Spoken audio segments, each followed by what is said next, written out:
आदरणीय सभापति महोदय, मैं आपका धन्यवाद देता हूं कि इस ऐतिहासिक चर्चा जो 150वीं वर्ष में हो रही है उसमें मुझे बोलने का मौका मिल रहा है। वंदे मातरम के आज हम 150वें वर्ष के बाद दोबारा हम लोग इस सदन में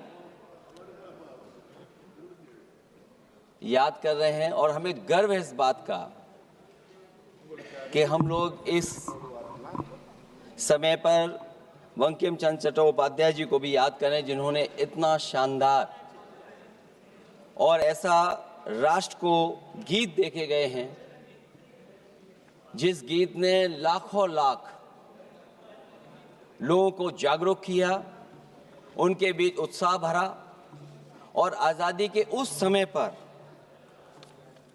जिस समय अंग्रेज़ों के खिलाफ लड़ाई लड़ी जा रही थी, वंदे मातरम हमें ऊर्जा देता था, हमें ताकत देता था, हमें एकजुट कर करके अंग्रेज़ों के खिलाफ लड़ने का एक माध्यम बनाता था। वो वंदे मातरम के गाने पर आज जब 150 वर्ष हो रहे हैं, मुझे बोलने का मौका मिला, इसके लिए मैं आपका बहुत बहुत आभार और धन्यवाद देता हूं।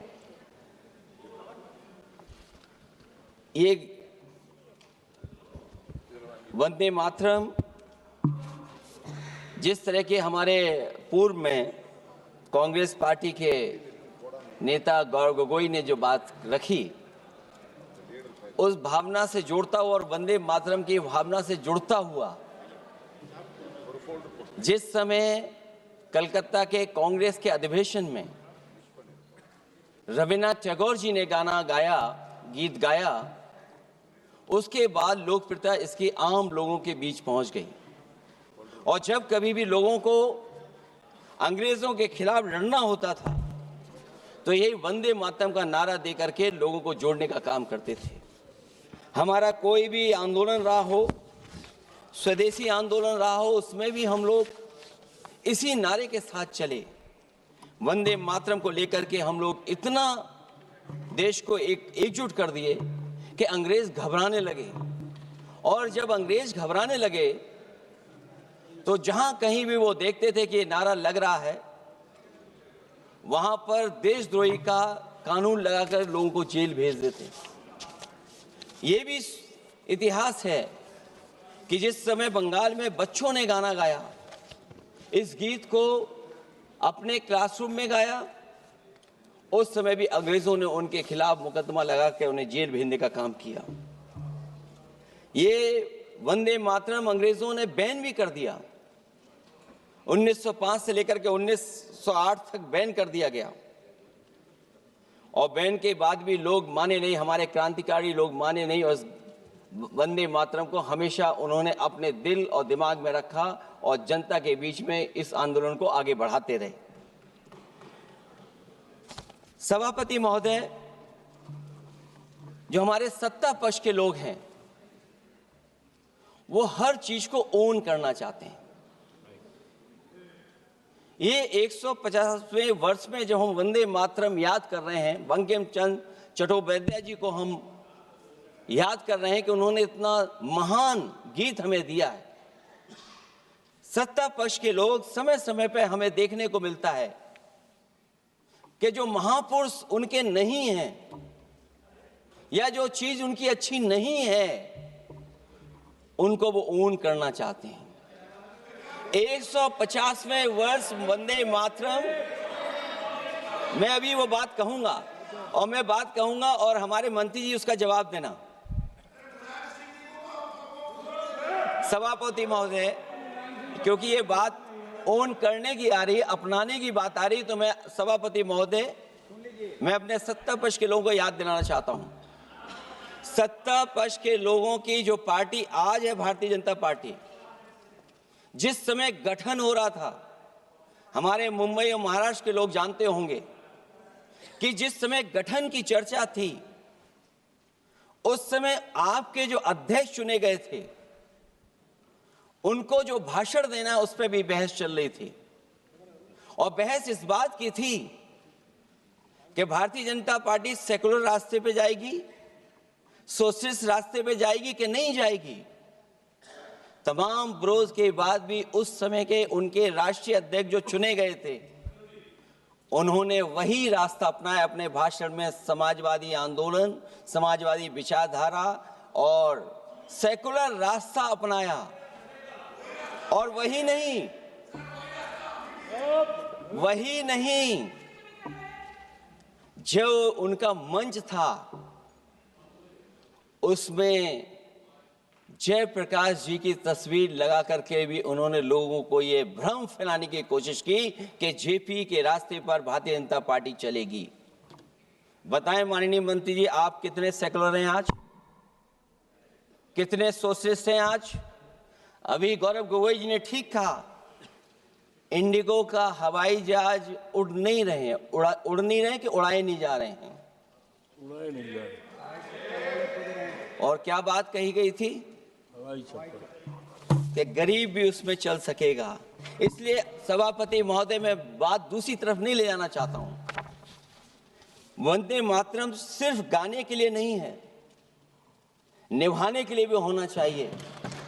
सभापति महोदय, आज हम आकलन करें, पीछे मुड़ करके देखें कि हम इस वंदे मातरम को कितना निभा रहे हैं।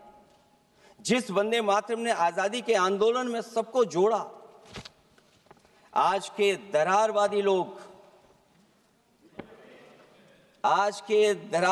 लोग उसी से देश को तोड़ना चाहते हैं। ऐसे लोगों ने, सभापति महोदय,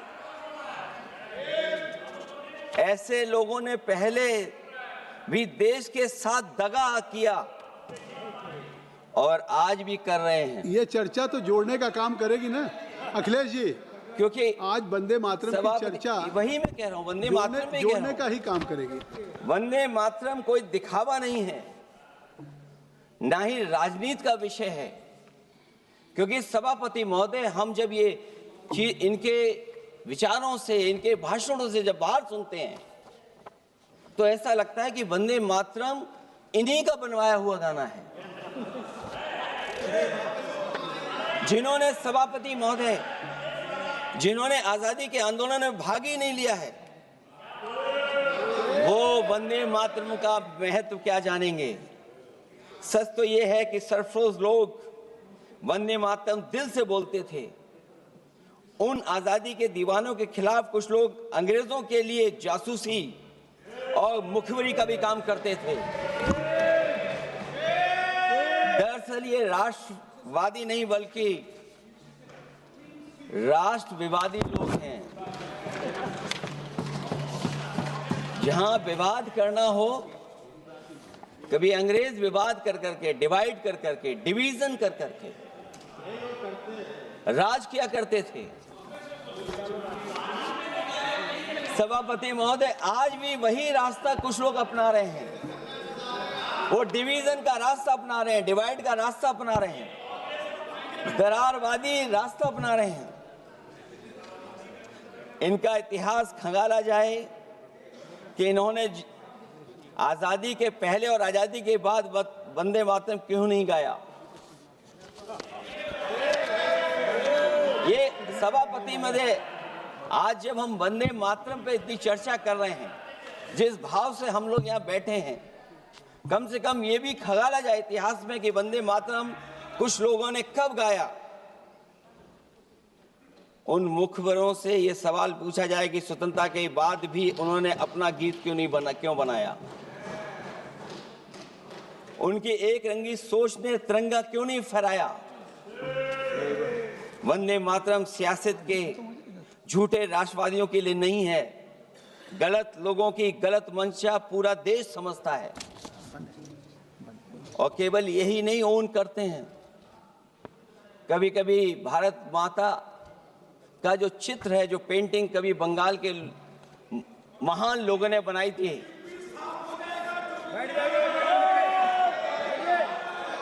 सभापति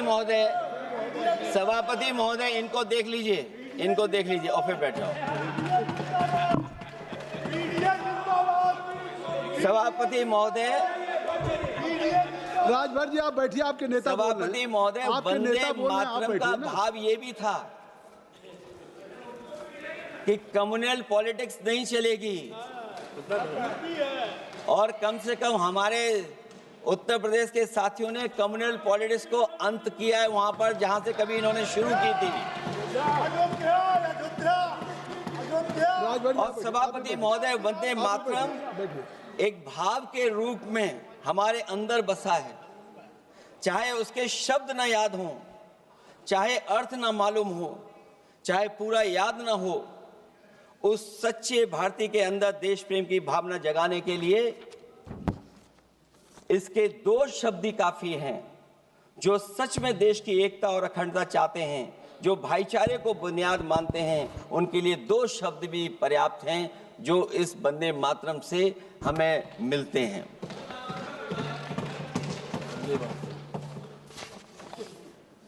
दूसरा किस्सा सुना दो अध्यक्ष महोदय।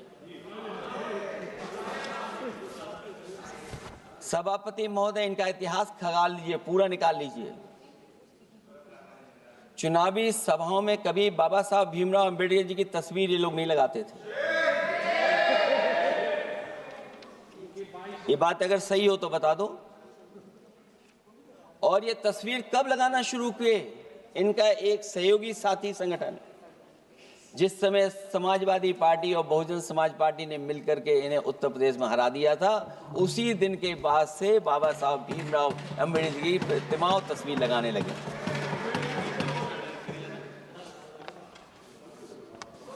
इसलिए सभापति महोदय, ये वंदे मातरम केवल गीत नहीं है। गीत के साथ साथ आज हमें ऊर्जा भी देता है। उस समय क्रांतिकारियों को ऊर्जा मिलती थी, एकजुटता का नारा था, हम साथ लेकर के चल रहे थे सबको, और देश के सभी लोगों ने जाति धर्म को भुला करके एक साथ मिलकर के वंदे मातरम के सहारे अंग्रेजों को भगाने का लगातार कोशिश की। और अंततः परिणाम ये हुआ कि जब देश जागा, वंदे मातरम के साथ साथ जय हिंद का नारा, इंकलाब जिंदाबाद का नारा लगा करके अंग्रेजों को इस देश से भगाने का काम किया। आज सभापति महोदय, जब हम चर्चा कर रहे हैं, हम कैसा देश बनाना चाहते थे और किस दिशा में हम लोग देश को ले जा रहे हैं। सभापति महोदय, मुझे अच्छा लगा कि प्रधानमंत्री जी ने वो बात याद दिलाई कि अंग्रेजों के जमाने में अगर बच्चे भी वंदे मातरम गा देते थे तो उन्हें देशद्रोही के कानून से जेल भेज दिया जाता था। आज जब हम आजाद हो गए हैं तो आज देखिए उत्तर प्रदेश में क्या हो रहा है कि जो प्राइमरी स्कूल है वो बंद किए जा रहे हैं। 26,000 से ज्यादा स्कूल बंद हो गए।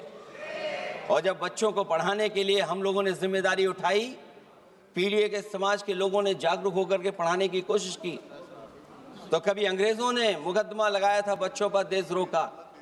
आजादी के बाद भारतीय जनता पार्टी की सरकार ने वहां पर मुकदमे उन पे लगाए जो पढ़ने गए और जो पढ़ाने गए। तो इसलिए वंदे मातरम का भाव जो था, उसी भाव से जुड़ करके हम सब मिल करके इस देश को और मजबूत करें। यही हमारी भावना है, यही हमारी सदस्यों की भावना है। जब हम 150वें वर्ष में याद कर रहे हैं तो वहीं हम ये याद करें कि जिस भावना से वंदे मातरम को हम लोगों ने देश के सामने गा गा करके अंग्रेजों को भगा दिया, ये देश कैसे मजबूत हो, एकजुट कैसे हो, बिना भेदभाव के, और संविधान से कैसे चलें, क्योंकि ये संविधान से ही मिला हुआ हमें गीत है। इसलिए इस गीत के माध्यम से हम किसी पर टिप्पणी और किसी पर थोपने की कोशिश न करें और न किसी पे दबाव बनाने की कोशिश करें। आपका सभापति जी का बहुत बहुत धन्यवाद।